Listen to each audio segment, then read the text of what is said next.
வணக்கம் நண்பர்களே. நம்ம டிஸ்க்ளைமர் எடுத்துக்கிறோம். நம்ம செபி ரிஜிஸ்டர் அட்வைசரோ ஆர்ஐஓ கிடையாது. நம்ம இங்க பேசக்கூடியது எல்லாமே தகவலா மாத்திரமே பார்க்கப்பட வேண்டும். இது யாருக்கும் முதலீடு சம்பந்தமாகவோ பங்குகளை வாங்கவோ விற்கவோ நம்ம எந்த ஆலோசனையும் கொடுக்கப்படல. எல்லா தொழிலும் ரிஸ்க் இருக்கும். ரிஸ்க் புரிஞ்சுட்டு எச்சரிக்கையோட தொழில் செய்யும்போது எல்லாமே நல்லா இருக்கும். நம்மள ஆதரிக்கிற அனைத்து நல்ல உள்ளங்களுக்கும் நன்றி. வளமுடன் வாழ்க. வணக்கம் நண்பர்களே. 2025-26க்கான Q1 ரிசல்ட் அனௌன்ஸ் பண்ணிட்டு வராங்க. அந்த வரிசையில் இப்போ நம்ம பார்க்கக்கூடியது இன்ஃபோசிஸ். சப்சிக்வெண்ட் குவார்ட்டருக்கு என்ன வாய்ப்பு இருக்குங்கிறதுக்கான ஒரு தேடுதல் முயற்சி. ட்ரெண்ட்லைனை பொறுத்த வரைக்கும் மிட்ரேஞ்ச் பெர்ஃபார்மருங்கிற கிளாசிஃபிகேஷன்ஸ்குள்ளே வராங்க. High financial strength, mid valuation, டெக்னிக்கலாக மூமெண்டம் நியூட்ரலில் இருக்குது. அனாலிசிஸ் டு ப்ரைஸ் டார்கெட்டாக 1744ன்னு டார்கெட் அப்சைட் பண்ணியிருக்கிறாங்க. நம்ம இந்த வீடியோ ரெக்கார்ட் பண்ணக்கூடிய தருணத்தில் 1515ன்னு ட்ரேட் க்ளோஸ் ஆயிருக்கு. ட்ரெண்ட்லைனுடைய பிஇ ஜோன் பார்க்கும்போது கரண்ட் பிஇக்கும் சரி 1 இயர் ஃபார்வர்ட் பிஇக்கும் அண்டர் வேல்யூன்னு இண்டிகேட் பண்ணிக்கிட்டு இருக்கு. இவங்களுடைய கீ மெட்ரிக்ஸை பார்க்கும்போது high level of liquidity position maintain பண்ணுறாங்க, ஹை ரேட் ஆஃப் ரிட்டர்ன் எடுக்கிறாங்க, டெப்ட் டு ஈக்விட்டி ஆல்மோஸ்ட் 0ல் இருக்குது. பிஇ அண்ட் பிபிஐ பொறுத்த வரைக்கும் நம்மளை பொறுத்த வரைக்கும் இது எக்ஸ்பென்சிவ் வேல்யூஷன் தான். ஸோ நம்ம கொஞ்சம் கவனத்தில் இருக்கணும். எப்போ இபிஎஸோடைய டிடிஎம் லெவல் ஸ்டாக்னேட் ஆகுதோ டிக்ரீஸ் ஆகுதோ அப்போ கொஞ்சம் பெரிய லெவலில் கரெக்ஷன் வர்றதுக்கு வாய்ப்பு இருக்கும். பீட்டா ஸ்கோர் 1.1ங்கிறதுனால ஹை வாலட்டாலிட்டி. ட்ரெண்ட்லைனில் பார்ட்டிசிபேட் பண்ணக்கூடிய அனாலிசிஸ்டோடைய ஃபோர்காஸ்ட் எப்படி இருக்குன்னு பார்க்கலாம். ஃபஸ்ட்டு ஆனுவலைஸ்டாக பார்ப்போம். ரெவென்யூ ஃபோர்காஸ்ட்டு 5 to 6% க்ரோத்துக்கான ஆப்பர்ச்சுனிட்டி இருக்குன்னு எதிர்பார்க்குறாங்க. அதே மாதிரி ஆனுவலைஸ்டு இபிஎஸ் ஃபோர்காஸ்ட் பார்த்தோம்னா 6.5% க்ரோத்துக்கான ஆப்பர்ச்சுனிட்டி இருக்குன்னு எதிர்பார்க்குறாங்க. இப்போ குவார்ட்டர்லி பார்க்கும்போது ரெவென்யூ ஃபோர்காஸ்ட்டு 2 to 3% க்ரோத்துக்கான ஆப்பர்ச்சுனிட்டி இருக்குன்னு எதிர்பார்க்குறாங்க. அதே மாதிரி இபிஎஸ் ஃபோர்காஸ்ட் குவார்ட்டர்லிக்கு 3.8% க்ரோத்துக்கான ஆப்பர்ச்சுனிட்டி இருக்குன்னு எதிர்பார்க்குறாங்க. இவங்களுடைய குவார்ட்டர்லி பெர்ஃபார்மன்சஸ் பார்ப்போம். ஃபஸ்ட்டு ரெவென்யூ மிக்ஸ் எப்படி கான்ட்ரிபியூட் ஆகிருக்குன்னு பார்ப்போம். ஃபினான்ஷியல் சர்வீசஸ்லேருந்து 28% ரெவென்யூ கான்ட்ரிபியூஷன் இருக்குது. மேனுஃபேக்சரிங்லேருந்து 16% ஆகும். எனர்ஜி யூட்டிலைசேஷன் டெலிகம்யூனிகேஷன்லேருந்து 14% ஆகும். ரீட்டைல்லேருந்து 13% ஆகும். டெலிகாம்லேருந்து 12% ஆகும். அதர் ஹைடெக் ப்ராடக்ட்ஸ்லேருந்து 8% ஆகும். லைஃப் சயின்ஸ் அண்ட் ஹெல்த் கேர்லேருந்து 6.7% ஆகும் இருக்குது. இதே தான் ஆனுவலைஸ்டாகவும் இவங்களுக்கு ரெவென்யூ கான்ட்ரிபியூஷன்ஸில் ரிஃப்ளெக்ட் ஆகுது. அதே மாதிரி தான் ப்ராஃபிட் கான்ட்ரிபியூஷன்ஸ்லையும் ரிஃப்ளெக்ட் ஆகுது. இதே ரேஷியோ ப்ராஃபிட் கான்ட்ரிபியூஷன்லையும் ரிஃப்ளெக்ட் ஆகுது.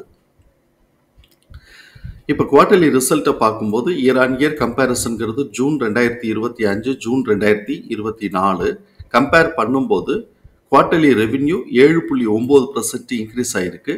நெட் ப்ராஃபிட் 8.7% இன்க்ரீஸ் ஆகிருக்கு. Q2Qன்னு வரும்போது ரெவென்யூ கிட்டத்தட்ட ஒரு 1200 கோடி ரூபா கிட்டக்க ரெவென்யூ இன்க்ரீஸ் ஆகிருக்கு. ஆனால் நெட் ப்ராஃபிட் ஒரு 100 கோடி ரூபா கிட்டக்க குறைஞ்சு போயிருக்கு. அதனால கரண்ட் இபிஎஸ் இப்போ 16.7ன்னு இருக்கு. இது போன குவார்ட்டரை காட்டிலும் 0.2 கம்மியாக இருக்கு. இபிஎஸோட டிடிஎம்னு வரும்போது கரண்ட் குவார்ட்டருக்கு 65.7ன்னு இருக்கு. இது போன குவார்ட்டரை காட்டிலும் 1.3 இன்க்ரீஸ் ஆயிருக்கு. இப்போ இந்த 2 குவார்ட்டராக நம்ம பார்க்கும்போது இது கொஞ்சம் இன்க்ரீஸ் ஆன மாதிரி தெரியுது. ஆனால் இன்க்ரீஸ் ட்ரெண்டா அப்படின்னு சொன்னோம்னாக்க நம்ம அடுத்த குவார்ட்டரோடைய ரிசல்ட்டில் இதே மாதிரி கண்டினியூ ஆச்சுன்னா நம்ம கன்ஃபர்மேஷன் எடுக்கலாம். இப்போதைக்கு இன்க்ரீஸ் ஆகிருக்கு.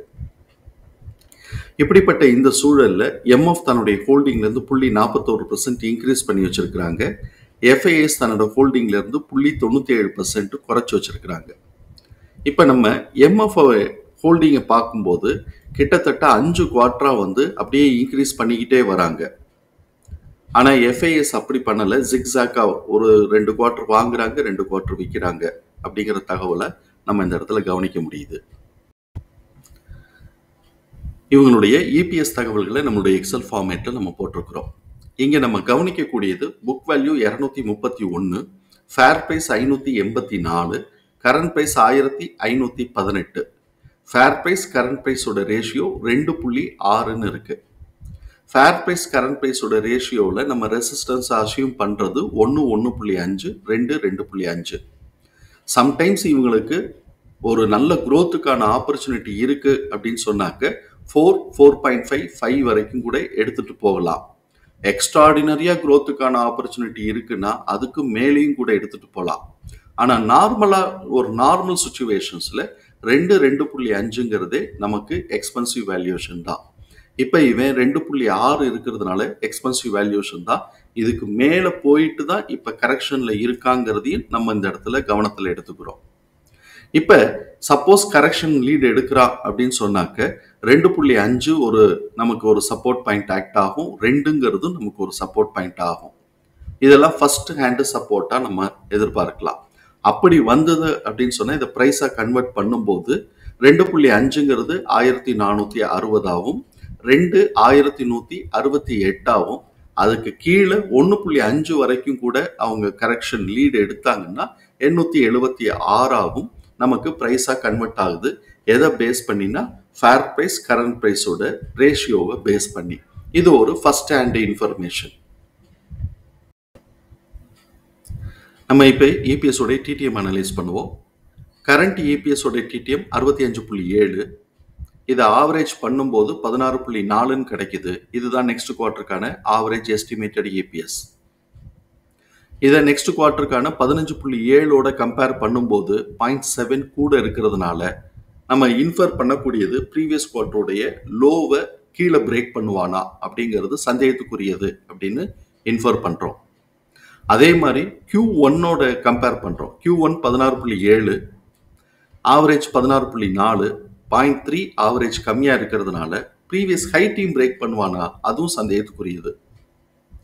அப்போ இந்த இடத்துல ஒரு ரேஞ்ச் பவுண்டு இப்போதைக்கு நெக்ஸ்ட் குவார்ட்டரோடைய ரிசல்ட் வர்ற வரைக்குமோ வர்றதை ஒட்டியுமோ இந்த ரேஞ்ச் பவுண்டு இருக்கும்.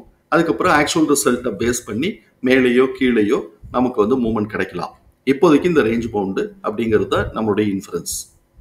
சப்சிக்வெண்ட்டாக இப்போ இவனுடைய இந்த EPS உடைய TTM அதுலேருந்து சப்சிக்வெண்ட் குவார்ட்டருக்கு ப்ரொஜெக்ட் பண்ணும்போது நமக்கு கிடைக்கக்கூடிய ப்ரைஸ் ரேஞ்சுங்கிறது 832லேருந்து 1171. இதோடைய மிட் பாயிண்ட் 976. இப்போ நமக்கு இதை தாண்டி தான் கரண்ட் ப்ரைஸ் மூவ் ஆகிட்டு இருக்கு. அதனால எக்ஸ்போனன்ஷியல் ஃபார்முலாவில் கிடைச்சிருக்கக்கூடிய ப்ரைஸ் ரேஞ்சஸை சார்ட்ல பார்ப்போம்.